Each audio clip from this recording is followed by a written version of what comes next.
এই সেদিন আমার সব পুরনো খাতাপত্র নামিয়ে ঘাঁটছিলাম, দেখি অজস্র নোট করে রাখা, সব এক একটা কেসের নোট। বন্ধু শার্লকের সঙ্গে গত 8 বছরে কটা, অন্তত 70টা তো বটেই। হ্যাঁ, 70টা কেসে একসঙ্গে থেকেছি, ওকে রাত দিন কাজ করতে দেখেছি, ওর বুদ্ধি খেলানোর প্রতিটা পদক্ষেপ অক্ষরে অক্ষরে পড়েছি। কিছু কেস অতি দুঃখজনক মোড় নিয়েছে, কিছু হাস্যকর পর্যায়ে গিয়ে শেষ হয়েছে, কিম্ভূত কিছু কেসেরও কমতি হয়নি। কিন্তু কি জানেন, একটাও কেস দেখতে পাবেন না যা নিতান্তই গড়পড়তা, একঘেয়ে। আসলে শার্লকের তো ব্যাপারই আলাদা। অবশ্য এ আর নতুন করে কি বলবো, সে যাক। আসলে শার্লক তো কখনোই স্রেফ টাকার জন্য কাজ করতে যায়নি, সর্বক্ষণ ওকে তাড়িয়ে বেড়াতো অদ্ভুত উড়ের আনন্দ, এমন একটা কিছু যা মুহূর্তেই আক্রান্ত করবে ওকে অনবদ্যভাবে, ছাড়খাড় করবে ওর মন মাথা। আর সে কেস যদি ফ্যান্টাস্টিকের দিকে মোড় নেয়, শার্লকের চেয়ে আনন্দিত তখন আর কেই বা হবে। তবে এই এতগুলোর মধ্যেও না একটা কেস এখনো নাড়া দিয়ে যায়। স্টোক মোরানের রয়্যালেট পরিবারের সে কথা। আমি তখন অবিবাহিত, শার্লকের সঙ্গে থাকি বেকার স্ট্রিটে। বলতে পারেন আমাদের বন্ধুত্বের একেবারে আদি যুগ।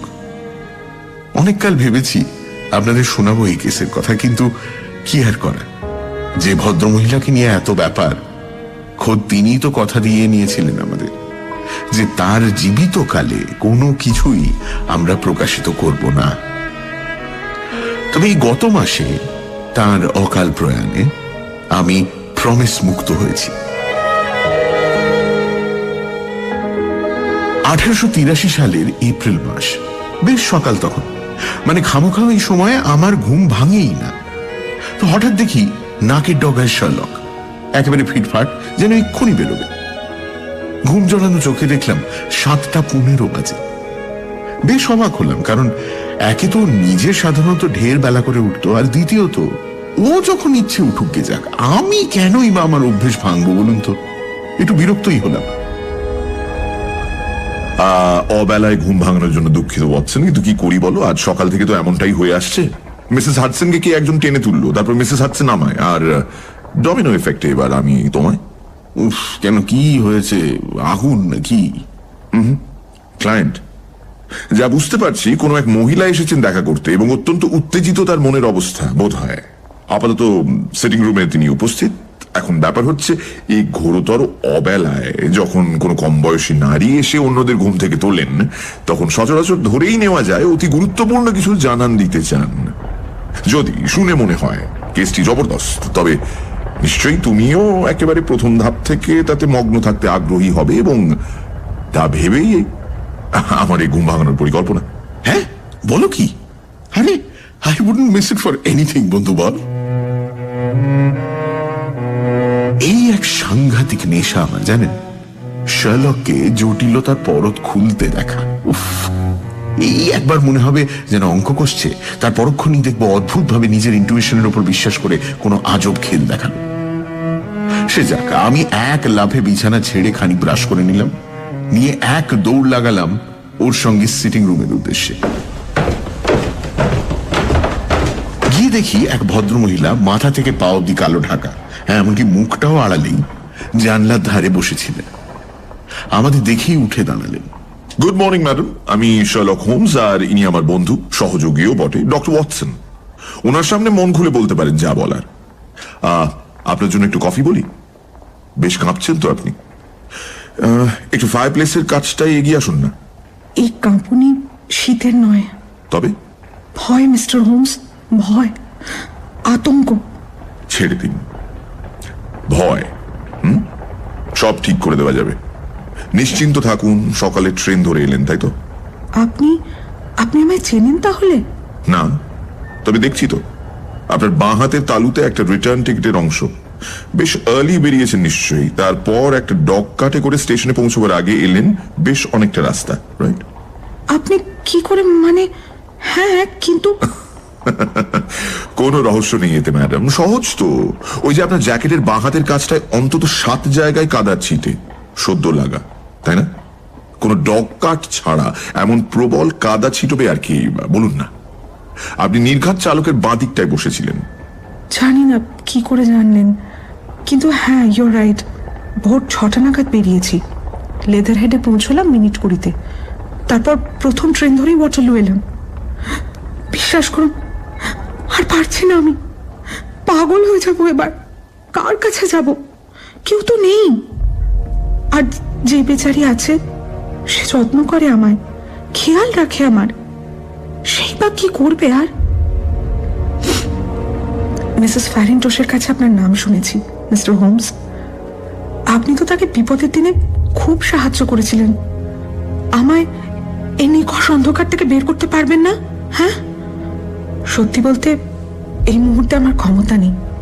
আপনাকে ন্যূনতম পারিশ্রমিকও দেব, কিন্তু বিশ্বাস করুন, মাস দেড়েকের মধ্যে অবস্থা বদলে যাবে। আমার বিয়ে হবে, আমার হাতে বেশ কিছুটা আর্থিক রেস্তও আসবে। আমি আপনার বিশ্বাস ভঙ্গ করব না, কথা দিচ্ছি। ফ্যারেন্টোস, ইয়েস, মনে পড়েছে। ওই একটা ওপেল টিয়ারা সম্বন্ধিত কেস ছিল, রাইট? ওয়াটসন, তোমার সঙ্গে আলাপ হওয়ার বহু আগের ব্যাপার এটা। দেখুন ম্যাডাম, আপনার বন্ধুর ক্ষেত্রে যে মনোযোগ দেখিয়েছিলাম হুবহু তাই আপনার বেলায়ও হবে। আর পারিশ্রমিকের কথা বলছেন, আমার এই কর্মক্ষেত্রই তো আমার পারিশ্রমিক। এর চেয়ে বড় পুরস্কার আর কোথায় পাবো? তবে আমার সমস্ত খরচাপাতি যদি আপনি একান্তই মিটিয়ে দিতে চান, তা নয় দেবেন সুবিধে মতো। কিন্তু সেসবের আগে প্লিজ বলুন, সমস্যাটা কোথায়? সমস্যা আসলে আমার এই যাবতীয় ভয়, আতঙ্ক এমন এক ভেগ অস্পষ্ট ভাবনার উপর দাঁড়িয়ে যে অন্যদের হয়তো এই সব আমার প্রলাপ মনে হবে। এমনকি একমাত্র যাকে আমি বিশ্বাস করি, আমার সবটা বোঝাতে পারি, সেও এসবকে এক নার্ভাস মহিলার অত্যুক্তি ধরে নিয়েছে। মুখের ওপর বলেনি ঠিকই, কিন্তু ওর ভঙ্গিমা স্পষ্ট। ও যেভাবে আমায় বোঝাতে চায়, যেন শান্ত করছে বুঝিয়ে সুঝিয়ে। কিন্তু মিস্টার হোমস, আমি তো শুনেছি আপনি মানুষের অন্তর পড়ে নিতে পারেন অনায়াসে, বুঝে নিতে পারেন পরতে পরতে জমা অসংখ্য অশুদ্ধ আস্তরণ। আমি শুনছি ম্যাডাম, প্লিজ। আমি হেলেন স্টোনার, থাকি আমার সৎ বাবার সঙ্গে, যিনি স্টোকমোরনের রয়্যালেট পরিবারের শেষতম বংশধর। সারের পশ্চিমের সীমান্ত ঘেঁষাই পরিবার, ইংল্যান্ডের প্রাচীন স্যাক্সন পরিবারের অন্যতম। নামটা তো চেনা আমার। এই পরিবার এককালে গোটা ইংল্যান্ডের ধনীতম পরিবারের মধ্যে গণ্য হতো। কোথায় না কোথায় ছিল এদের সম্পত্তি, উত্তরে বার্কশায়ার থেকে পশ্চিমে হ্যাম্পশায়ার অব্দি। ক্রমাগত পতন বলতে পারেন শুরু হয়েছে গত শতাব্দী থেকে। ওই যা হয় আর কি, ভুল লোকের হাতে পড়ে হেলায় হারালো এক এক করে সমস্ত কিছু। আর এক জুয়াখোরের হাতে পড়ে শেষমেশ এমন সঙ্গীন অবস্থা হলো যে খান কতক একর জমি আর একটা 200 বছর পুরনো বাড়ি ছাড়া আর কিছুই অবশিষ্ট নেই। তাও তো ও বাড়িও মর্গেজের ভারে নুয়ে। ও বাড়িতে শেষ যিনি ছিলেন, তাকে অ্যারিস্টোক্রেটিক পপার বললেও অত্যুক্তি হয় না। গিয়েছিল তো সর্বস্ব, শুধু যায়নি তাঁর মেজাজ। তার ছেলে মানে আমার সৎ বাবা বুঝতে পারেন অমনভাবে বাঁচা কষ্টকর, ইনফ্যাক্ট অসম্ভব। ফলে তিনি এক আত্মীয়র কাছ থেকে খানিক ধার করে মেডিকেল ডিগ্রি নিয়ে পাড়ি জমিয়েছিলেন ক্যালকাটা। সেখানে তাঁর দক্ষতা তাঁকে এনে দিয়েছিল অনবদ্য পসার। কিন্তু ওখানেই এমন বিপর্যয় ঘটে গেল, একদিন রাগের চোটে তিনি নিজে খানসামাকে খুন করে ফেলেন। আসলে বিগত কয়েকদিন বাড়িতে চুরিচামারির ঘটনা তাকে এমন রাগিয়ে তুলেছিল যে কপাল ঝরে মৃত্যুদণ্ড এড়িয়েছিলেন। কিন্তু দীর্ঘদিন জেল খাটার ফলে যখন শেষমেশ ইংল্যান্ড ফিরলেন, তখন বাবা সম্পূর্ণরূপে ভেঙে পড়েছেন, হতাশ, অবসাদগ্রস্ত। ডক্টর রয়্যালেট মানে আমার সৎ বাবা যখন ইন্ডিয়ায় ছিলেন, তখনই আমার মা মিসেস স্টোনারের সঙ্গে তাঁর পরিচয় এবং তারপর বিয়ে। আমার আসল বাবা মেজর জেনারেল স্টোনার বেঙ্গল আর্টিলারিতে ছিলেন। বাবা গত হওয়ার পর মা ফের বিয়ে করেন। আমরা মানে আমি আর আমার যমজ বোন জুলিয়া তখন 2। আমার মায়ের হাতে সে সময় বেশ আর্থিক রেস্ত ছিল, 1000 পাউন্ড তো কম করে। তো মা বিয়ের পর সে সমস্তই ডক্টর রয়লেটকে তুলে দিয়েছিলেন। বলেছিলেন যে আমার আর জুলিয়ার বিয়ের সময় যেন আমরাও তা থেকে খানিক অংশ পাই। কিন্তু ইংল্যান্ড ফিরে আসার কিছুদিনের মধ্যেই মা মারা যান। ক্রুর কাছে একটি রেল অ্যাক্সিডেন্টে তার মৃত্যু হয়। ঘটনার ঠিক পরে ডক্টর রয়লেট লন্ডনে সব ছেড়ে ছুড়ে আমাদের দুই বোনকে নিয়ে চলে এলেন সেই স্টোক মরেনে। আমাদের তো কোনোই অসুবিধে রইল না, কারণ মায়ের দিয়ে যাওয়া সেই টাকা। কিন্তু বাবা কেমন আমূল বদলে গেলেন। সারাক্ষণ ঘরে আটকে রাখতে লাগলেন নিজেকে। বেরোতেন কালে ভদ্রে যখন, তখন অবধারিত ঝগড়া জুড়ে দিতেন আশেপাশের সকলের সঙ্গে। গত সপ্তাহে তো যা হলো কহতব্য নয়। ভাবতে পারবেন না, স্থানীয় এক কামারকে রেগে মেগে তিনি নদীর জলে ফেলে দিলেন। আমরা আর কি করি, প্রচুর অনুরোধ করে ওদের টাকা পয়সা ধরিয়ে কোন ক্রমে এই যাত্রায় মেচেছি। আর একটা অদ্ভুত কাণ্ড করেছেন তিনি। কিছু ভ্যাগাবন জিপসিকে ওই পারিবারিক সম্পত্তিতে থাকতে দিয়েছেন। ওরা ওখানে থাকে, আর বাবা প্রায়শই ওদের তাঁবুতে গিয়ে থাকেন। মাঝে মধ্যে তো আবার ওদের সঙ্গে বেরিয়ে পড়েন। দিন যায়, সপ্তাহ যায়, কোনো খবর পাই না আমরা। তারপর হঠাৎ একদিন আবার আর এক বিপদ হয়েছে। ওনার ইন্ডিয়ান জন্তু জানোয়ারের প্রতি অসম্ভব এক টান। কেউ একজন আছেন, আমি চিনি না, যে হিসব পাঠায়। আপাতত একটা চিতা আর একটা বেবুন রয়েছে, দুটোই খোলা ঘুরে বেড়ায় বাড়ির কম্পাউন্ডে। স্বাভাবিকভাবেই গ্রামের সকলেই ভয় পায়। কোনো চাকর টেকে না। আমরা দুই বোন মিলে বাড়ির সমস্ত কাজ করতাম। কি সাংঘাতিক কোনো কষ্টে আমরা কাটাতাম, বুঝতেই পারছেন। বেচারি জুলিয়া মাত্র 30-এই তো চলে গেল।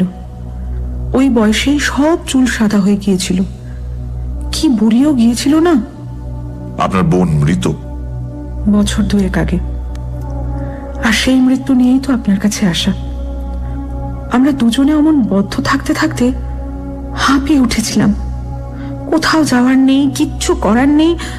নিজের বয়সে তো কাউকে পাওয়ার প্রশ্নই নেই। ছিল শুধু আমাদের এক মাসি, আমার মায়ের নিজের বোন, মিস অনোরিয়া ওয়েস্টফাইল। কাছেই হ্যারোয়ে থাকেন, তো আমাদের ওখানে একমাত্র যাওয়ার অনুমতি ছিল। জুলিয়া 2 বছর আগে একটা ক্রিসমাসে ওখানে গিয়েছিল। নেভিতে কাজ করা এক হাফ মেজরের সঙ্গে জুলিয়ার ওখানে আলাপ, ক্রমে এনগেজমেন্ট। আমাদের সৎ বাবা যখন শুনলেন সে খবর, আপত্তি করলেন না কিছুই। বিয়ের দিনও ঠিক হলো তড়িঘড়ি।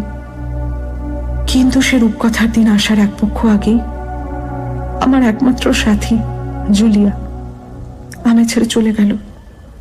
খুলে বলুন, প্রত্যেকটা ডিটেল চাই, কিচ্ছু ভুলে যাবেন না প্লিজ। ভুলে যেতে পারি কোথায়, সবটাই তো যেন স্মৃতিতে বসে আছে। আমরা যে বাড়িতে থাকছিলাম, বললামই তো, অতি পুরনো ছিল এবং মাত্র একটা ভাগই বাসযোগ্য ছিল। তো এ ভাগের বেডরুমগুলো ছিল একতলায়, আর সিটিং রুম ছিল সেন্ট্রাল ব্লকে। 3টি বেডরুমের প্রথমটা ছিল ডক্টর রয়লেটের, দ্বিতীয়টা জুলিয়ার, আর অন্যটা আমার। 3টের মধ্যে কোনো যোগের রাস্তা ছিল না, কিন্তু একটা করিডোরেই এসে মিলত এই 3 ঘর। বোঝাতে পারছি? স্পষ্ট, চালিয়ে যান। এবার 3টে ঘরের জানলা খুললেই দেখা যেত লন। সেই অভিশপ্ত রাতে ডক্টর রয়লেট নিজের ঘরে চলে গিয়েছিলেন বেশ আগেই, যদিও আমরা জানতাম তিনি ঘুমিয়ে পড়েননি। কি করে জানলেন?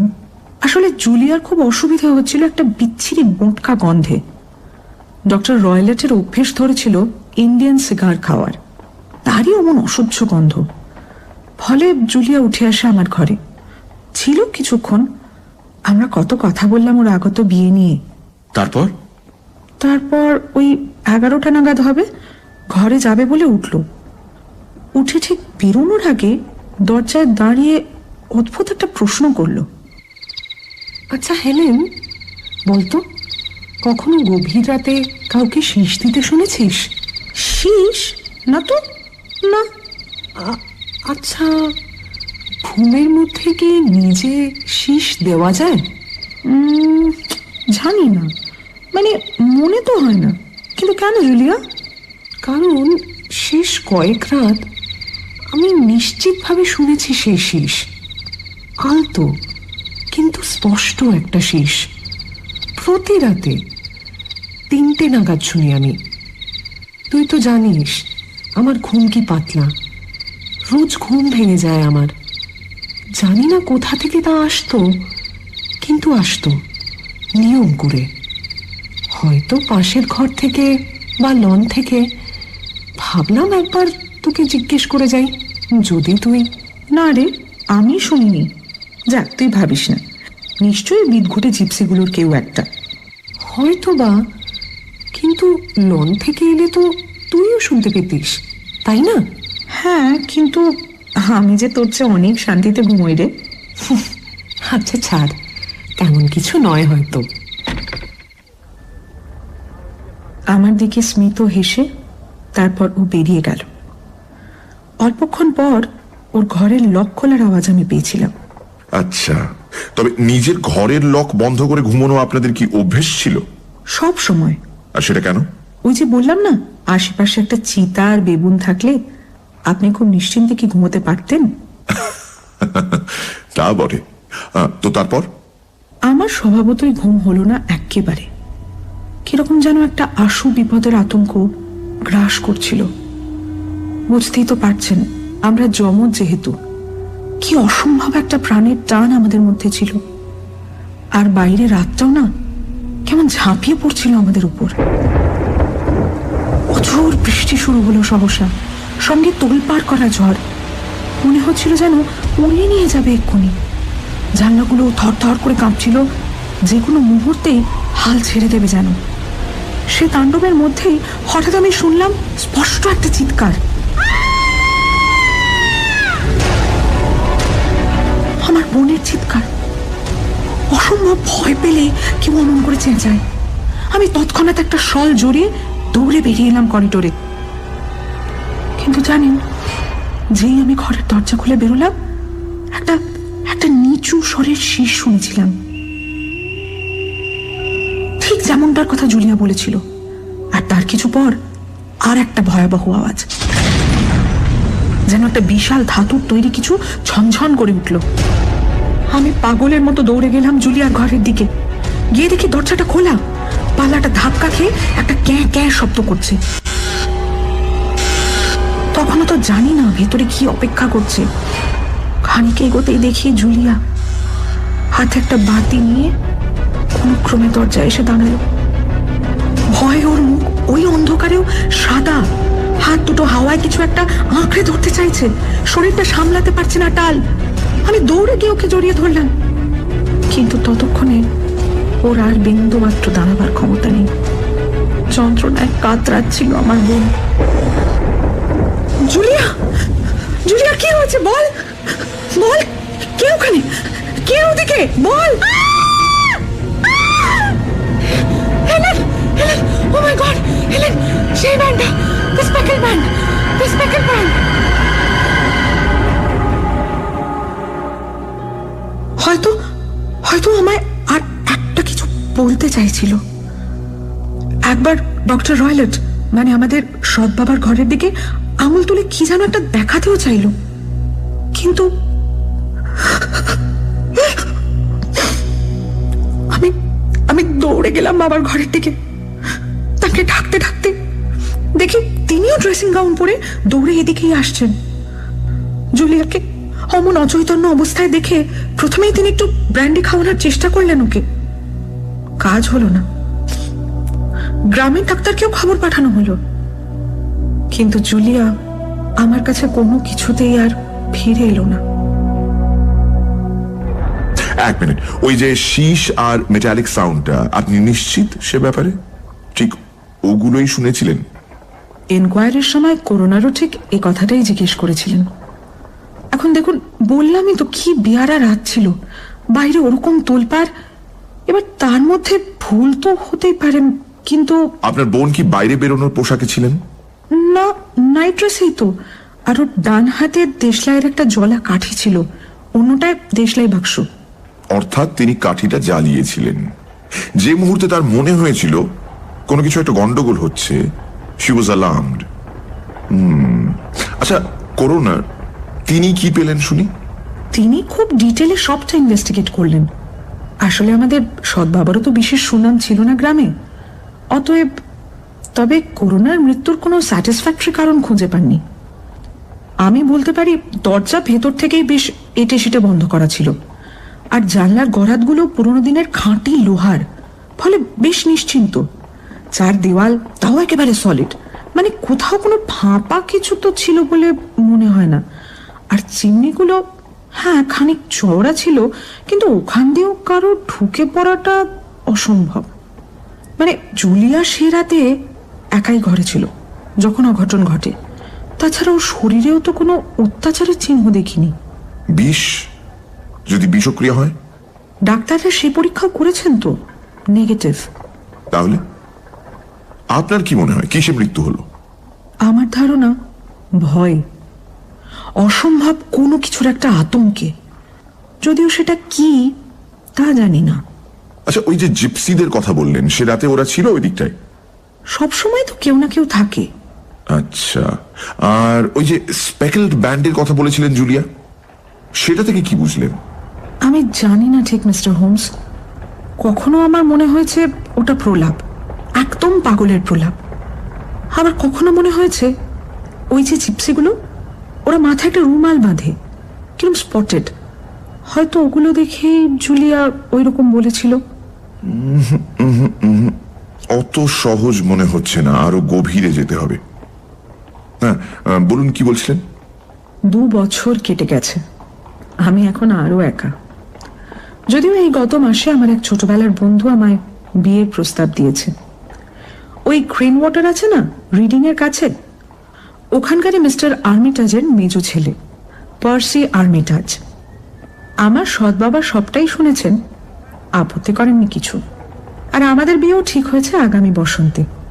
সে কারণেই 2 দিন আগে আমার ঘরটার মেরামতি চলছিল, ফলে আমি জুলিয়ার ঘরে গেলাম শুতে, ঠিক সেই বিছানায় যেখানে জুলিয়া। কিন্তু মিস্টার হোমস, গত রাতে যা হলো, মানে রাতের অন্ধকারে যখন সর্বত্র নিশ্চুপ, আচমকা আমার কানে এলো সেই শব্দ। সেই চাপা শীষ? ইয়েস ডক্টর ওয়াটসন, সেই শব্দ যা আমার বোন শুনেছিল শেষের সেদিনে। আলো জ্বালিয়ে তন্ন তন্ন করে খুঁজলাম, কিচ্ছু দেখতে পেলাম না। আমি এতটাই ঘাবড়ে গিয়েছিলাম যে আর ঘুমোতে যাওয়ার তো প্রশ্নই ওঠে না। সকাল হতেই তাই আমি তড়িঘড়ি আপনাদের এখানে। তা বেশ করেছেন, কিন্তু আপনি আমায় সব খুলে বললেন কি? হ্যাঁ মানে হ্যাঁ তো। না মিস রয়লট, আপনি বলেননি। আপনার সৎ বাবা কিছু একটা আপনি লুকোচ্ছেন। কি বলছেন কি? হঠাৎ শার্লকের একটা কাণ্ড দেখে স্তম্ভিত হয়ে গেলাম। ও মিস রয়লেটের হাঁটুতে রাখা ডান হাতের কবজি থেকে লেস দেওয়া পোশাকের অংশটা ঝট করে তুলে নিল। বেরিয়ে পড়ল 5 আঙুলের কড়া একটা ছাপ। এটা কি মিস রয়লট? লুকোচ্ছেন না বললেন, তাই তো? আপনাকে তো আপনার সৎ বাবা অত্যাচার করেন, তাই না? অত্যাচার? না না, এই কি বলছেন? আসলে খুব বলশালী মানুষ তো, ঠিক বুঝতে পারেন না কতটা চাপ দিয়ে ফেলেছেন। অত্যন্ত জটিল মনে হচ্ছে। আরো 1000টা কথা আমার জানা একান্ত প্রয়োজন, তারপর নয় ভাবা যাবে পরবর্তী পদক্ষেপ। আর সময়ও তো হাতে নেই। আচ্ছা ধরুন আজই আমরা স্টোক মোরান যাই, যদি আপনার সৎ বাবার অজান্তে, সবকটা ঘর দেখতে পাবো? কেমন কোইন্সিডেন্স দেখুন। আজই উনি বলছিলেন শহরে কি সব যেন জরুরি কাজ আছে, সময়ও লাগবে বোধহয় বেশ খানিক। ফলে আপনারা আজ এলেই সুবিধে। একজন হাউসকিপার আছেন ওখানে, তবে তিনি তো বয়স্ক, তার উপর একটু বোকা শোকাও, আর আমি তাকে কায়দা করে সরিয়েও দেব। উত্তম বন্দোবস্ত। তা ওয়াটসন, তোমার নিশ্চয়ই আমার সঙ্গে আসতে বিশেষ আপত্তি নেই? আপত্তি? খেপেছ? চমৎকার। তবে রাইট মিস রয়লট, তাই ঠিক রইল, আমরা দুজনে আসছি আজ। আর এখন কি করবেন? এই কয়েকটা কাজও রয়েছে, ওগুলো একটু মিটিয়ে নি। কিন্তু চিন্তা করবেন না, 12টার ট্রেনে ঠিক ফিরে যাব, আপনারা পৌঁছানোর আগেই। ও আচ্ছা, আমরাও যথাসময় পৌঁছে যাব। আমারও টুকটাক কিছু কাজ রয়েছে, তারপরই রওনা দিয়ে দেবো। কিন্তু আপনি একসঙ্গে ব্রেকফাস্ট করে যান না? মাফ করবেন, আমার এখন অনেকটাই হালকা লাগছে। এই যে সবটা খুলে বলতে পারলাম। আমি অপেক্ষা করব। আজ আসি।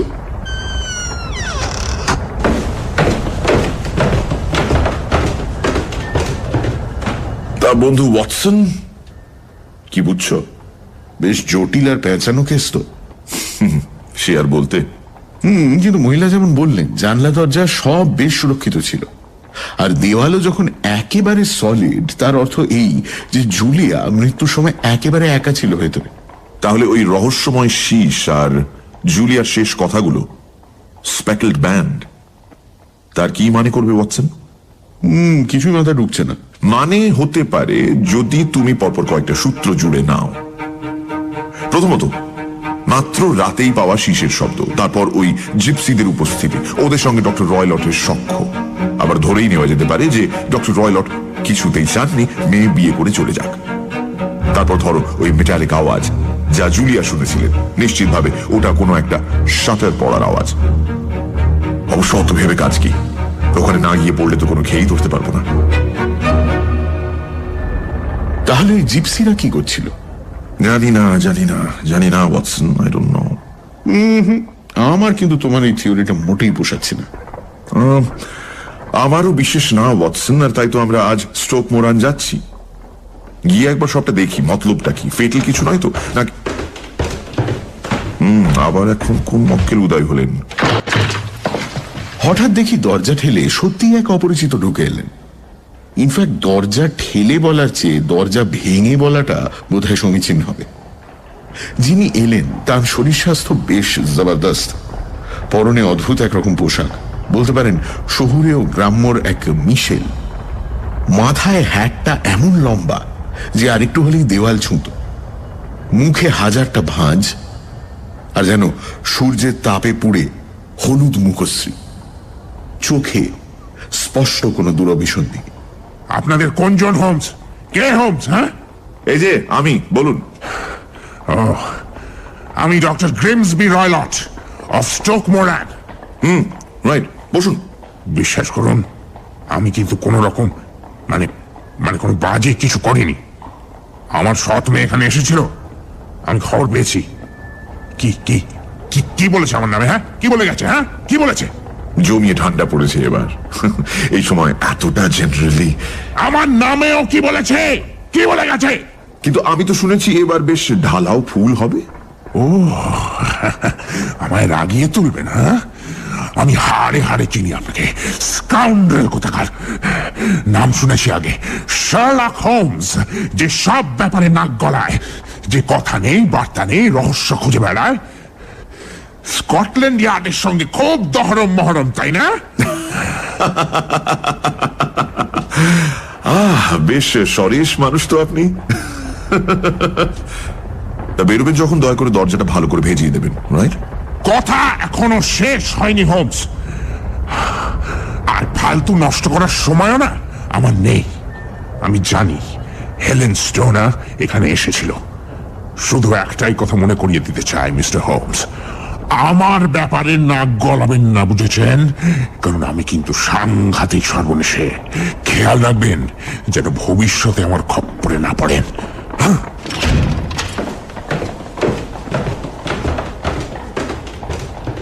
বেশ পেলব প্রকৃতির মানুষ না ওয়াটসন? শারীরিকভাবে আমি ভদ্রলোকের মতো সুঠাম নই হয়তো, কিন্তু একবার যদি নাগালে পাই না, বুঝিয়ে দেব আমার খপ্পরে পড়লেও যে কি নাকানি চোবানি খেতে হয়। সে যাক, আশা করি হেলেন নিজেকে এমনভাবে ট্রেসড হতে দিয়ে কোনো গন্ডগোলে পড়বেন না। তবে এই ভদ্রলোক এখানে হানা দেওয়ায় একটা লাভ হলো, জানো, আমাদের ইনভেস্টিগেশন একটা দিশা পাবে মনে হচ্ছে। গুড। আপাতত কিছু একটা খাওয়া যাক, তারপর আমি ডক্টরস কমন্সে একবার ঢু মারবো, যদি এই ডক্টর রয়লট সম্পর্কিত কিছু পেয়ে যায়।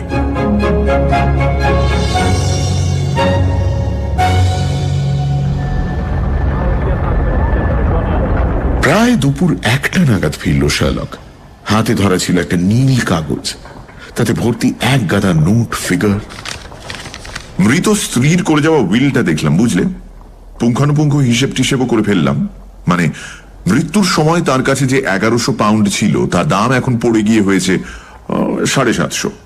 এবার বিয়ে করলে দুই মেয়ের তার থেকে 250 পাউন্ড প্রাপ্য, ফলে দুজনেই বিয়ে করে ফেললে আমাদের সদা হাস্যময় ভদ্রলোকের কপালে জোটে কি ওয়াটসন? অতি অল্প। আমার এই সারা সকালে দৌড়দৌড়ি আদৌ জলে যায়নি, কারণ এইবার আমি নিশ্চিত লোকটার একটা স্ট্রং মোটিভ রয়েছে এই বিয়ে আটকানোয়। তবে আমাদের কিন্তু এখানে দাঁড়িয়ে নষ্ট করার সময় নেই ওয়াটসন, বিশেষ করে যখন তিনি বুঝে ফেলেছেন আমরা এই কেসে অলরেডি হাত দিয়েছি। তো চলো অফ টু ওয়াটারলু। ও হ্যাঁ, একটা রিভলভার সঙ্গে নিও, ওকে? কখন কাজে লাগে। তার সঙ্গে একটা টুথব্রাশও। আর না, মনে হয় না আর কিছু লাগবে।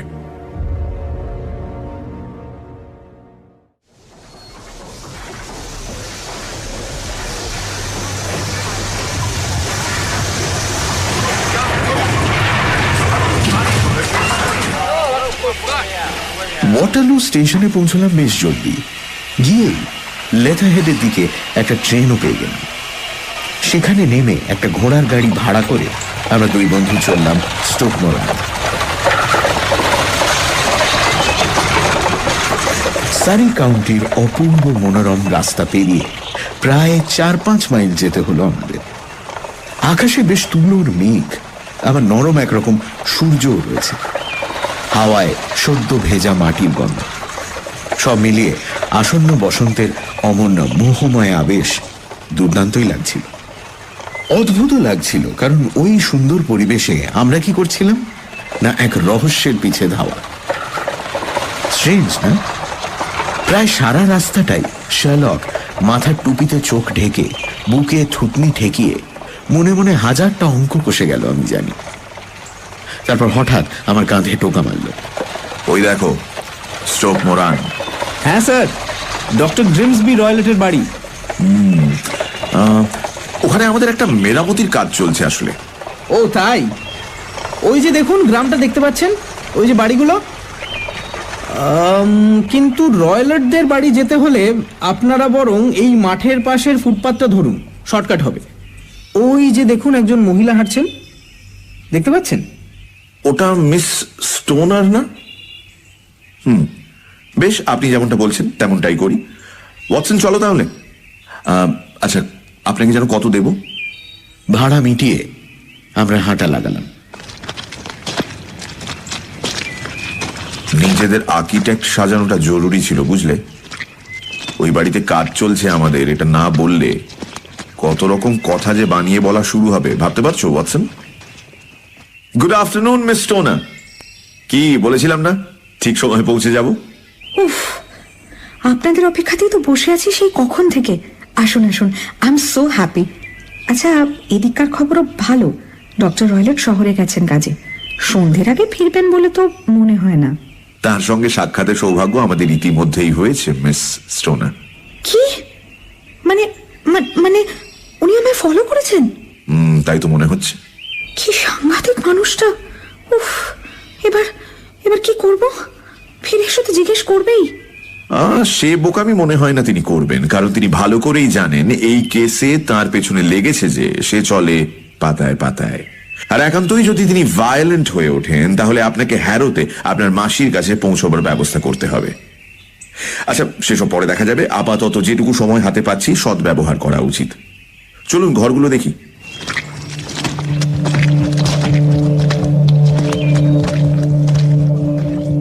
বাড়িটা গ্রে রঙের পাথরের তৈরি। একটা সেন্ট্রাল পোর্শন আর দুদিক থেকে দুটো কাঁকড়ার দাঁড়ার মতো বেরিয়ে আসা অংশ। একদিকের বেহাল অবস্থা, জানলাগুলো ভাঙা, কাঠের পাটাতন দিয়ে সব ব্লক করা। ছাদটা প্রায় সম্পূর্ণ ধসে গেছে, মোটের ওপর ধ্বংসস্তূপ বললে ভুল হয় না। মাঝের অংশটার অবস্থা খানিকটা ভদ্রস্ত, আর ডান হাতের যে ব্লকটা সেটা একেবারে আধুনিক।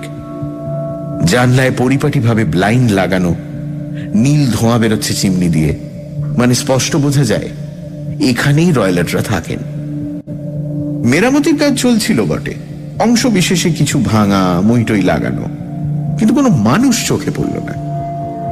শার্লক আগাছায় ভর্তি লনটা ঘুরে দেখল, জানলার বাইরের অংশটাও বেশ মনোযোগ দিয়ে পরীক্ষা করল। তারপর একটা ঘরের বাইরে দাঁড়িয়ে কি একটা ভেবে, এটাই নিশ্চয়ই আপনার শোয়ার ঘর ছিল, জুলিয়ার পাশেরটায়। আর ডক্টর রয়লেটের চেম্বারটাও তো এই পাশেই, তাই তো? হ্যাঁ, কিন্তু এখন আমি মাঝেরটায় শুচ্ছি, মানে জুলিয়ারটায়। সে যতদিন না মেরামতি হচ্ছে, তাই তো? কিন্তু এই দিকটায় খুব একটা মেরামতির প্রয়োজন তো তেমন দেখছি না। না, নেই তো। আমার তো বদ্ধমূল ধারণা আমাকে আমার ঘর থেকে সরানোর জন্যই এসব করা। আহা, দ্যাট ইজ সাজেস্টিভ। আচ্ছা, এবার এই সরু অংশের উল্টো দিকেই একটা করিডর, 3টে ঘর থেকে বেরিয়েই যেখানে এসে পড়া যায়। আচ্ছা, এদিকে তো ঘরের জানলাগুলো আছে, তাই তো? ও দিয়ে কেউ গলে বেরোতে পারবে না। অর্থাৎ আপনারা 2 বোন সেদিন যখন দরজা বন্ধ করেছিলেন, এই দিক দিয়ে কারো ঢোকা সম্ভব ছিল না, রাইট? এক কাজ করুন তো, একটু আপনার ঘরে গিয়ে এই করিডোরের দিককার জানলাগুলো খুলে রাখুন, কিন্তু শাটারটা কষে বন্ধ করে দিন।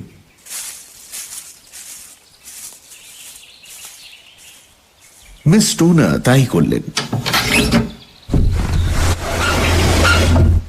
তারপর শার্লক ওই খোলা জানলাগুলোর মধ্যে দিয়ে হাত ঢুকিয়ে খুব করে চেষ্টা করলো বন্ধ শাটারটা খুলে ফেলার,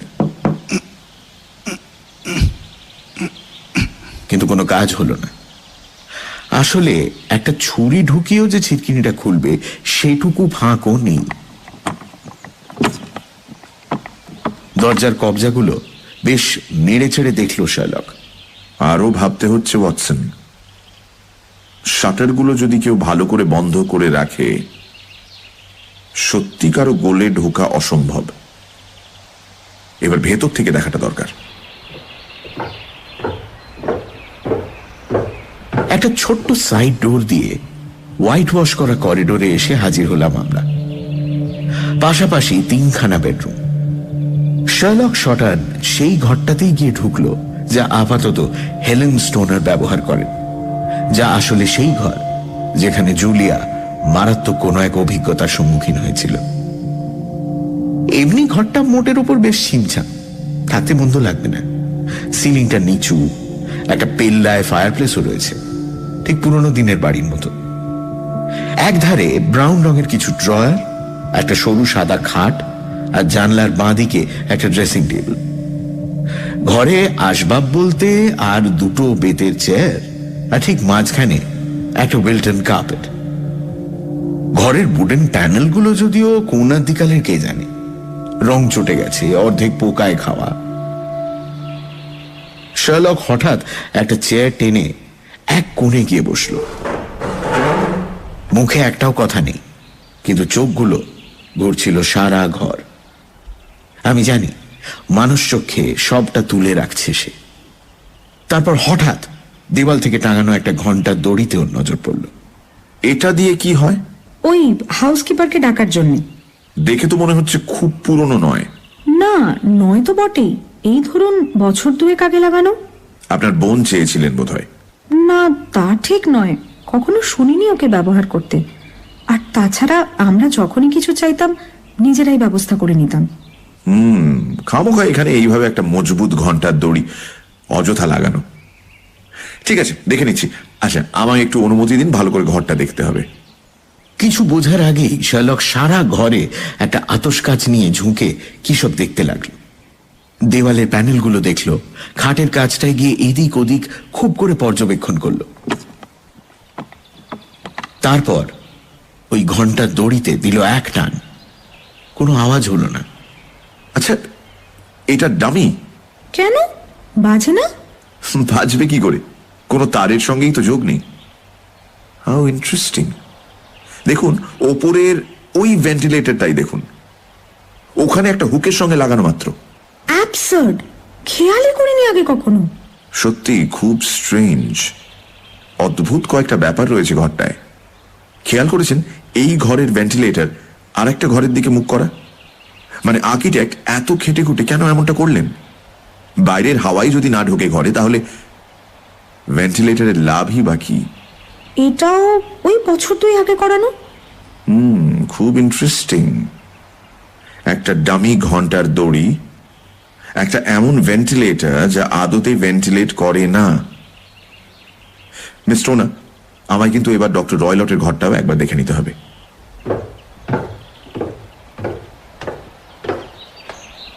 ডক্টর গ্রিমসবি রয়লেটের চেম্বারটা হেলেন জুলিয়ার ঘরের চেয়ে বেশ খানিকটা বড় ছিল, কিন্তু হ্যাঁ, তেমন আড়ম্বর ছিল না। একটা ক্যাম্প খাট, ছোট একটা বইয়ের শেলফ, সমস্ত টেকনিক্যাল সব বইপত্রে ভর্তি, খাটের পাশে একটা আরাম কেদারা, দেওয়ালের কাছে ঠাসা একটা প্লেন কাঠের চেয়ার, গোল একটা টেবিল, একটা বিরাট লোহার সিন্দুক, ব্যাস এই। শার্লক সবটা বেশ ঘুরে ঘুরে দেখল, পরীক্ষাও করল। তারপরে সিন্দুকের কাছে দাঁড়িয়ে জিজ্ঞেস করলো, এর মধ্যে কি? ও আমার সৎ বাবার সব ব্যবসার কাগজপত্র। ও, আপনি তবে ভেতরের হাল হাকিকত জানেন দেখছি। ও ওই একবারই মানে খুলে দেখেছিলাম বছর কিছু আগে, কাগজে ভর্তি ছিল। তা ভেতরে কোনো বেড়াল টেড়াল নেই নিশ্চয়ই? কি না মানে এ কি অদ্ভুত কথা। কেন অদ্ভুত হবে কেন? এই দেখুন না, সিন্দুকের ওপর কি রাখা? ছোট্ট পাত্রে দুধ। না না, আমাদের এখানে কোনো বেড়াল নেই। চিতা আছে, বেবুন আছে, কিন্তু তা অবশ্য ঠিক, চিতা তো এক প্রকার পেল্লাই বেড়াল। তবে তিনি কি দুধ দিয়ে নিজের স্বাদ মেটাবেন? খুব সন্দেহ আছে। বলেই ও কাঠের চেয়ারটার কাছটা একটু উবু হয়ে বসে পড়ল। তুই খুব করে কি যেন দেখলো ওখানে। Okay, thank you, that is quite settled. এক মিনিট, আহা, এই তো দেখি ভারী মজার। শার্লকের নজর গিয়েছিল যাতে তা খাটের এক পাশে ঝোলানো একটা ডগ ল্যাশ বা কুকুরকে বাগে আনার চাবুক। চাবুকটা যদিও গোল করে পাকিয়ে একটা ফাঁসের মতো করা ছিল। কি বুঝছো ওয়াটসন? সাধারণ চাবুক, কিন্তু এভাবে কেন ফাঁস দেওয়া সেটা মাথায় ঢুকছে না। মোটেই নর্মাল নয়, রাইট? কিন্তু কি করবে বলো, পৃথিবীটাও তো আর সরল রেখায় চলে না। আর যখন কোনো চালাক নিজের ব্রেনটিকে অপরাধের দিকে নিয়ে যায়, সর্বনাশ সময়ের অপেক্ষা। যাক মিস স্টোনা, আমার যথেষ্ট দেখা হয়ে গেছে, এবার একটু বাইরে লনটা দেখে নি। শার্লককে এত মুখ কালো করে থাকতে এর আগে দেখেছি বলে মনে পড়ে না। লনের পুরোটা পায়াচারি করে কেমন যেন থম মেরে গেল। আর ওকে অমন গম্ভীর হয়ে থাকতে দেখে আমি তো ছেড়েই দিন, এমনকি মিস স্টোনারও দেখলাম একটিও শব্দ করলেন না। তারপর হঠাৎ যেন ঘোর কাটিয়ে, মিস স্টোনা শুনুন, এখন থেকে যেমনটা বলবো অক্ষরে অক্ষরে পালন করতে হবে। হ্যাঁ হ্যাঁ, তাতে কি আর? ব্যাপারটা কিন্তু বেশ সিরিয়াস। আপনার জীবন মৃত্যু সম্পূর্ণভাবে এর উপর নির্ভর করছে। আর একটা কথা, আমি আর আমার বন্ধু আজ রাতটা আপনার ঘরে কাটাবো। আমি আর মিস স্টোনার দুজনেই তো এই প্রস্তাব শুনে অবাক হয়ে লাভ নেই মিস স্টোনার, এমনটাই হতে হবে, ব্যাস। আচ্ছা, ওই যে দূরে ওটা একটা সরাই তো? হ্যাঁ, ওটার নাম ক্রাউন। Very good. ওখান থেকে আপনার ঘরের জানলা দেখা যায় না? অবশ্যই। ঠিক আছে, তাহলে মন দিয়ে শুনুন। আপনার সৎ বাবা ফিরে আপনার খোঁজ করলে জানাবেন যে আপনার খুব মাথা ব্যথা, উঠতেই পারছেন না।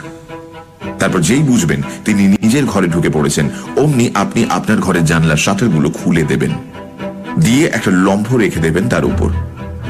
ওটাই হবে আমাদের সিগন্যাল। এসব করে আপনি চুপি চুপি আপনার আগের ঘরে ফিরে যাবেন। মেরামতির মধ্যেও একটা রাত কোনো ক্রমে কাটিয়ে দিতে পারবেন তো? ধরেই নিচ্ছি পারবেন। সঙ্গে যা যা প্রয়োজন সব নিয়ে নেবেন। তারপর বাকিটা আমাদের হাতে ছেড়ে দিন। তা তো বুঝলাম, কিন্তু আপনারা কি করবেন সেটা? খুঁজে বের করব ওই চাপা শীষের উৎস। আপনি বোধহয় বদ্ধপরিকর, না? বলতে পারেন। তাহলে দয়া করে বলুন প্লিজ, আমার বোনের মৃত্যুর কারণ কি?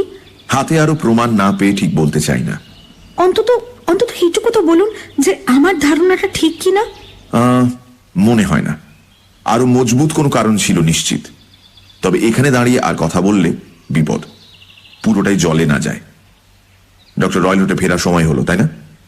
Good bye. তবে আরেকটা কথা, চিন্তা করবেন না, আপনার মাথার উপর যে বিপদ ঘুরছে শীঘ্রই দূর হবে। ক্রাউনে ঘর পেতে আমাদের কোনো রকম অসুবিধাই হলো না। যে ঘরটা পেলাম সেখান থেকে স্টোক মোরান স্পষ্ট দেখতে পাচ্ছিলাম। সন্ধে হওয়ার মুখে দেখলাম ডক্টর রয়লট ফিরলেন। দেখেই মনে হলো বেশ ক্ষিপ্ত মেজাজে আছেন। কোচওয়ানের দিকে বিচ্ছিরি কি সব অঙ্গভঙ্গি করলেন। খানিক পর গাছের ফাঁক দিয়ে দেখলাম ঘরের সব আলো জ্বলে উঠল। কি জানো ওয়াটসন, আজ একটু দ্বিধাই বোধ করছি তোমায় ওখানে নিয়ে যেতে। সাংঘাতিক কিছু একটা ঘটে যেতে পারে। কোনো কাজে কি লাগতে পারি? সে আর বলতে, অসম্ভব সুবিধা হয়। ব্যাস তো হয়েই গেল, আমি আসছি। ওয়াটসন, ওয়াটসন, সত্যি তুমি, থ্যাংক ইউ। তুমি বিপদের কথা বলছো? ওই ঘর তন্ন তন্ন করে খুঁজে তুমি তো সবটাই বুঝে নিয়েছো শার্লক। আমি যা দেখিনি তুমি তো তা দেখেছো, তাই না? দেখেছো তুমিও, আমি হয়তো সামান্য বেশি, এই যা। ওই ঘন্টার দড়ি ছাড়া তো আর তেমন কিছুই দেখলাম না। কেন, ওই ভেন্টিলেটরটাও তো দেখেছো? হ্যাঁ, কিন্তু ওটা দিয়ে কি হবে? মানে একটা ইঁদুর ছাড়া আর কি গলতে পারে ওটা দিয়ে? এই ভেন্টিলেটর নিয়ে এখানে আসার আগে আমি কিন্তু বেশ খোঁজ খবর নিয়ে এসেছি। ভালো বলেছ। না, সত্যি বলছেন, আমি ঠাট্টা করছি না। খেয়াল করো, হেলেন যখন প্রথম এলেন কি বলেছিলেন? যে জুলিয়া নাকি পাশের ঘর থেকে ডক্টর রয়লটের সিগারের গন্ধ পেতেন, রাইট? তার মানে দুটো ঘরের মধ্যে নির্ঘাত একরকম যোগাযোগের ব্যবস্থা ছিল, এবং সেটা নিশ্চয়ই অতি ক্ষুদ্র কিছু একটা ছিল, নয়তো করোনারের ইনকোয়ারিতে ধরা পড়ত। তখনই আমার মাথায় এই ভেন্টিলেটরের ভাবনা আসে। কিন্তু ওখান থেকে কি বিপদ হতে পারে? কেন, কোন কিছুই খটকা লাগছে না? একটা ভেন্টিলেটর তৈরি করানো হলো, একটা দড়িও ঝোলানো হলো, এবং তারপরই একজন মহিলা যে ও ঘরে শুইত সে দুম করে মারা গেল। তোমার অদ্ভুত লাগছে না? আমি সত্যি বলছি, কোনো কানেকশন খুঁজে পাচ্ছি না। কিন্তু ওই খাটটা লক্ষ্য করেছিলে? খাট? জীবদ্দশায় অমন খাট দেখিনি। মাটির সঙ্গে কখনো কেউ দেখেছে খাট আটকানো? অর্থাৎ জুলিয়া খাটটি নাড়ানোরও সুযোগ পাননি। ওটা সর্বদা ওই একই পজিশনে থাকতে বাধ্য, ভেন্টিলেটরের নিচে, আর ওই দড়ির কাছেই। শার্লক, আমার মনে হচ্ছে আমি বুঝতে পারছি তুমি কি বলছো। আমাদের হাতে তো তাহলে তেমন সময় নেই। রাইট ওয়াটসন, সাংঘাতিক একটি প্ল্যান, এবং কি সূক্ষ্ম বটে। দেখবে, কোনো ডাক্তার যখন অপরাধের দিকে এগোয় কি মারাত্মক হয়ে ওঠে সে। কারণ এক তো তার সে জ্ঞানটা আছে, আর দুই অসম্ভব শক্ত নার্ভও।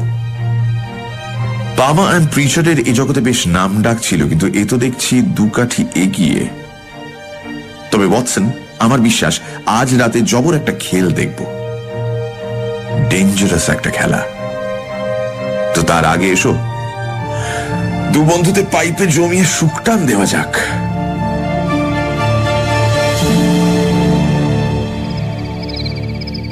রাত 9টা নাগাদ গাছের ফাঁক দিয়ে দেখলাম ঘরের আলোগুলো একে একে নিভে গেল। সম্পূর্ণ অন্ধকার এখনো দিকটা। ঘন্টা দুয়েক পেরিয়ে গেল। তারপর ঠিক 11টা বাজার মুহূর্তে মাঝের ঘরের জানলায় একটা লম্ফ জ্বলে উঠল। ওয়াটসন, ওই তো আমাদের সিগন্যাল, চলো। বেরোনোর সময় খুব কায়দা করে শার্লক সরাইখানার মালিককে বলল এত রাতে আচমকা বেরিয়ে যাওয়ার কারণ। আমাদের নাকি এক অতি পরিচিতের বাড়ি রয়েছে ওই পাশেই, এবং তার কাছ থেকে আজ রাতটা কাটানোর আমন্ত্রণ এসেছে হঠাৎ, অগত্যা। রাস্তা যথারীতি শুনশান, ঠান্ডাও পড়েছে জমিয়ে। চোখে মুখে এসে লাগছিল বেশ। কোন রহস্য কিনারায় আমরা চলেছি কে জানে। সামনে আপাতত শুধু একটা লম্ফের শিখা। কম্পাউন্ডে ঢুকে পড়লাম সহজেই। পুরনো কালের দেওয়াল, অতএব একগাদা ফাঁক পুকুর। আমরা লন পেরোলাম, পেরিয়ে যেই না জানলা দিয়ে টপকে ভেতরে ঢুকতে যাব, কোথা থেকে একটা অদ্ভুত জীব আমাদের সামনে দিয়ে লাফিয়ে লনে এসে পড়ল। তারপর কেমন বিকৃত হাত পা নিয়ে মিলিয়ে গেল অন্ধকারে। চমৎকার বাড়ি কিন্তু, কি বলো?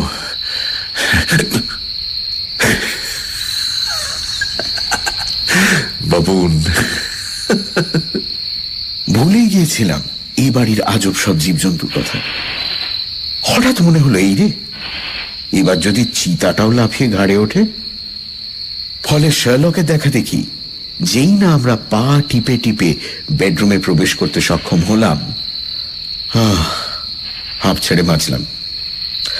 শার্লক নিঃশব্দে জানলার শাটারগুলো ভেজিয়ে দিল, লম্ফটা এনে টেবিলে রাখল, তারপর আমার কানের কাছে মুখ আনলো। একটা শব্দ আমাদের সর্বনাশ ডেকে আনতে পারে, কিন্তু সাবধান, আলো নিভিয়ে বসবো আমরা, নয়তো ওই ভেন্টিলেটর দিয়ে মক্কেল দেখে ফেলতে পারে। আর শোনো, খবরদার ঘুমিয়ে পড়ো না, কারণ তোমার জীবন ওই ঘুম বা না ঘুমের উপর নির্ভর করছে। পিস্টলটা হাতে রেখো, যে কোনো সময় লাগতে পারে, রাইট? আমি ওই খাটটার ধারে বসছি, তুমি যাও ওই চেয়ারে। আমি রিভলভারটা টেবিলে রাখলাম, আর শার্লক দেখলাম সঙ্গে একটা ছড়ি এনেছিল, সেটা খাটে রাখলো। তার পাশে ওই একটা দেশলাই বাক্স আর মোটা একটা মোমবাতি রাখলো।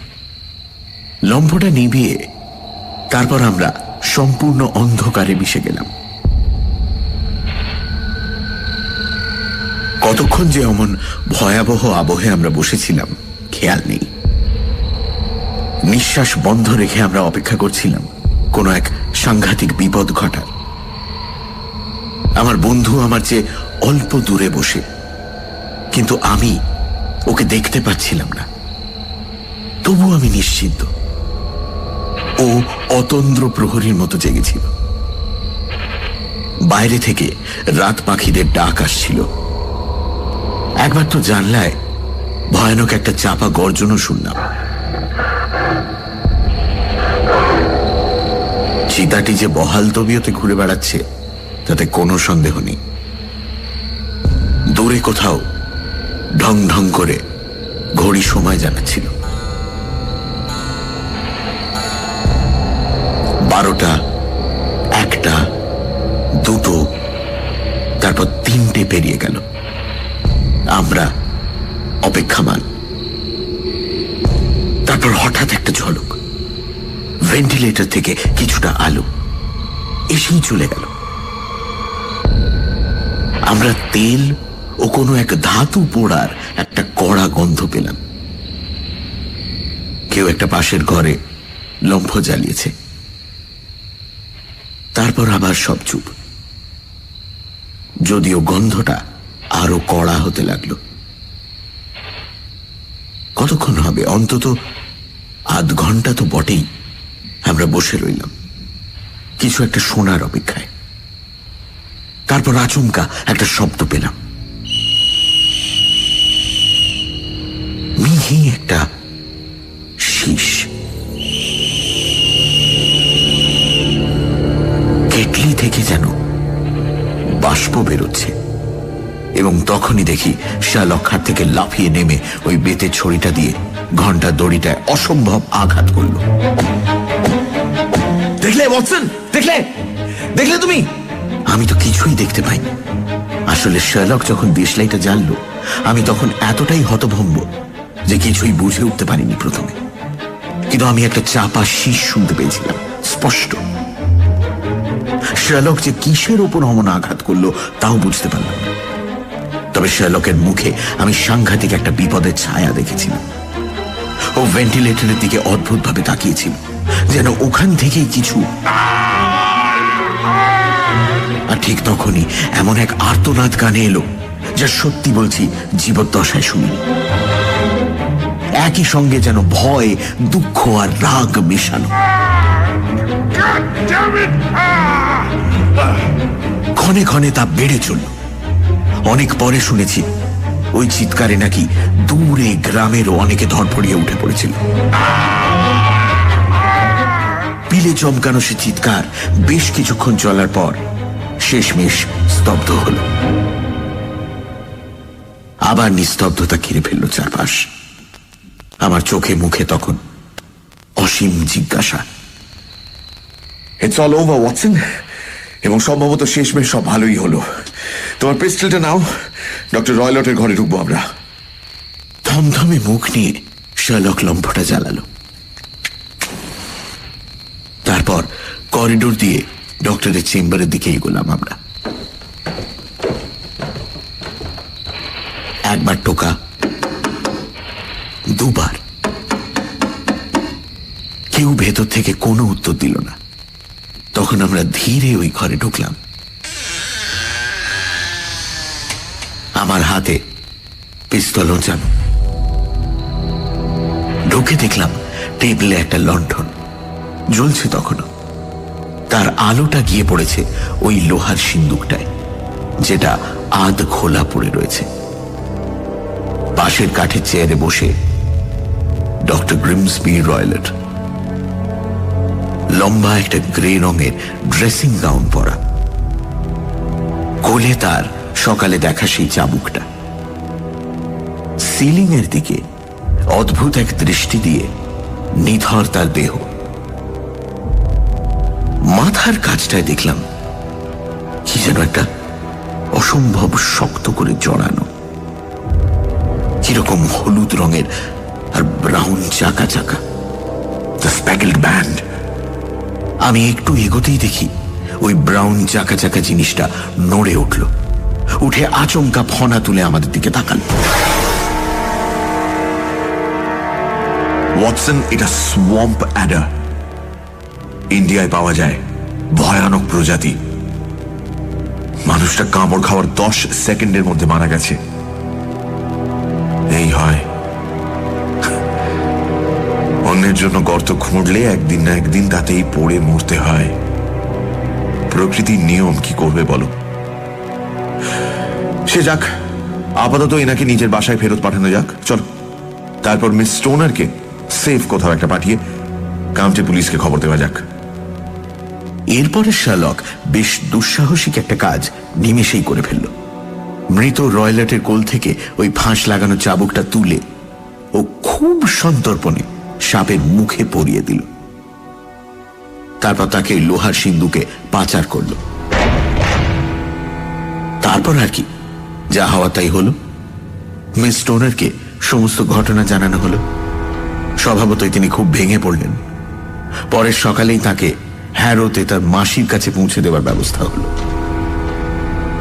ইনকোয়ারি হলো, এবং কি অসাধারণ তার ফল।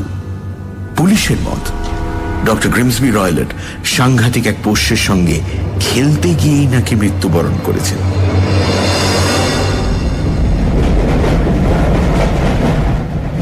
ফিরছি যখন আগামী দিন, শার্লকের কাছে পুরোটা শুনলাম। প্রথমে আমি একেবারেই ভুল পথে হাঁটছিলাম। ইনসাফিসিয়েন্ট ডেটা নিয়ে কাজ করলে যা হয় আর কি।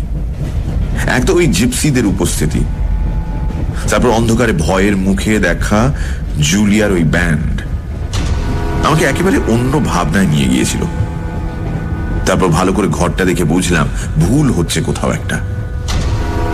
সর্বনাশ যদি আসে কারো, তবে তার দরজা বা জানলা থেকে নয়। আর তখনই আমার চোখ গেল ওই ভেন্টিলেটরের দিকে। আর ওই ফলস একটা দড়ি থাকাতেও আমার বদ্ধমূল ধারণা হলো যে এটা নিশ্চয়ই অন্য কোনো কাজে ব্যবহৃত হবে। ধরো যদি কেউ চায় ওই ভেন্টিলেটর দিয়ে কিছু একটা ঢুকিয়ে দিয়ে ওই দড়ির সাহায্যে বেয়ে নামিয়ে দেবে একেবারে খাটের ওপর, অর্থাৎ ওই দড়িটা একটা সেতুর মতো। আর ভাবো, খাটটাও কিন্তু মেঝের সঙ্গে আটকানো ছিল, মানে তুমি টেনে সরাতেও পারবে না। তখনই মাথায় খেলে গেল সাপের কথাটা। প্লাস আমরা এও তো জেনেছিলাম যে ডক্টর প্রায়ই ইন্ডিয়া থেকে নতুন নতুন প্রাণী আমদানি করতেন। এবার ভেবে দেখো না, এই বিষ তো আমাদের এখানে প্রায় কোনো কেমিক্যাল টেস্টেই ধরা পড়বে না, তাই তো? ডক্টর রয়লট ইন্ডিয়ায় অতদিন থাকার ফলে খুব ভালো করেই বুঝেছিলেন এই ব্যাপারটা। আর দেখলেই তো, একবার কামড়ালে কি দ্রুত গতিতে মৃত্যু হয়। সেটাও নিশ্চয়ই ডক্টরের মাথায় ছিল যে করোনার তদন্ত করবেন তাকে অত্যন্ত ক্ষুরোধার হতে হবে, নইলে বোঝা অসম্ভব শরীরের কোথায় দুটো ক্ষুদ্র দাঁত ফোটানোর ক্ষত। ওই শীষটা, হ্যাঁ, ওটার কথাও মাথায় ছিল। রয়লট নিশ্চয়ই সাপটিকে সকালের আলো ফোটার আগেই ফেরত ডেকে নিতেন ওই শীষ দিয়ে। আর ছিল দুধের লোভ, মনে আছে? ওই দুধের পেয়ালা সিন্দুকের ওপর। ওভাবেই ট্রেনিং দেওয়া হয়েছিল, আমি শিওর। দিনের পর দিন যাকে মারতে চাওয়া সে হয়তো বেঁচে যাচ্ছিল, কিন্তু একদিন তো ফাঁদে পা দিতই শিকার। আমি প্রথমবার ঘরে ঢুকেই ঠাউর করেছিলাম ঠিক এমনটাই ঘটেছিল, এবং আবার ঘটত হেলেনের সঙ্গেও। রয়লটের চেয়ারটা দেখেই বুঝেছিলাম এর উপর রোজ কেউ দাঁড়ায়। কেন দাঁড়ায়? ওই ভেন্টিলেটর অবধি পৌঁছবে বলে। তারপর যখন একসঙ্গে ওই দুধের পেয়ালা, সিন্দুক আর ফাঁস লাগানো চাবুক দেখলাম, আমার মনে আর কোনো সন্দেহই রইল না। আর ওই মেটালিক সাউন্ডটা? ওটা হলো ওই সাপ ঢুকে গেলে সিন্দুক বন্ধ করার শব্দ। একবার যখন আমার মাথায় স্পষ্ট হয়ে গেল গোটা প্রক্রিয়াটা, আমি তৈরি হয়ে গেলাম। সাপের চাপার স্বর আমি শুনেছিলাম, আর শোনা মাত্র আলো জ্বালিয়ে প্রাণপণ আঘাত করেছিলাম ওর উপর, যার জেরে ওটা ভয়ে পালিয়ে গেল উল্টো পথে এবং ঘাবড়ে গিয়ে পাল্টা কামড় বসালো মনিবের ওপরেই। আমার বেতের ঘা খেয়ে এমনি খেপে গিয়েছিল, ফলে ফেরত ভেন্টিলেটর দিয়ে উঠে প্রথম যাকে পেল তাকেই দিল সমস্ত বিষ। ফলে তুমি বলতেই পারো ডক্টর গ্রিমসবি রয়লটের মৃত্যুর জন্য আমি একরকম দায়ী। তবে তাতে আমার অন্তরে বিন্দু মাত্র দংশন হবে না। কি বলো ওয়াটসন?